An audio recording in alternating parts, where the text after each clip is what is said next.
আসসালামু আলাইকুম, সবাই ভালো আছে, আমিও ভালো আছি। যে দেখো আজকে একটু মুরগির গোশত রান্নাবো ছেলের জন্য। এই গরম মশলা আলাম দিয়ে দিলাম, পেঁয়াজের সাথে একটু ভেজে নেব। ভেজে নেওয়ার পর এখন একটু গোটা জিরে দিয়ে দিলাম। গোটা জিরে দিলে একটু ভালো লাগে তরকারিটা, কার কাছে যেমন লাগে। একটু আদা রসুন দিয়ে নেড়ে চেড়ে এখন আমি গরম মশলা বাটা দিয়ে দেবো।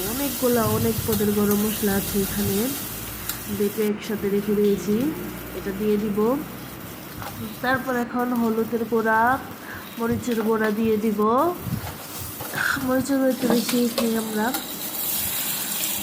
তারপরে একটু পানি দিব, পানি দিয়ে একটু কষিয়ে নিব, কারণ এটা অনেক শুকনো শুকনো হয়ে গেছে। পোড়া লাগলে ভালো লাগবে না, যে জিনিসই পোড়া লাগলেও ভালো লাগবে না। এখন লবণ দিয়ে দিলাম, স্বাদ মতন লবণ ছাড়া কিছুই ভালো লাগে না।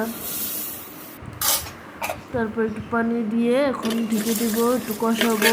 সেই তরকারি রান্না না কেন তোমরা যত কষাবে অত ভালো লাগবে। এখন তরকারি আর একটু গোষ্ঠী আলুটি একটু ধুয়ে নিলাম চটপট করে।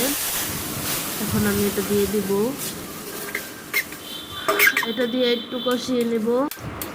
এখন এটা সুন্দরভাবে একটু নাড়াচাড়া করে ঢেকে দেব। কারণ মুরগির গোশত রান্না সবই সোজা, তোমাদের সাথে একটু শেয়ার করলাম। ভুল টুল হলে আবার দেখো না, আমি পাকা রাঁধুনি না। ওকে, বাই, আসসালামু আলাইকুম।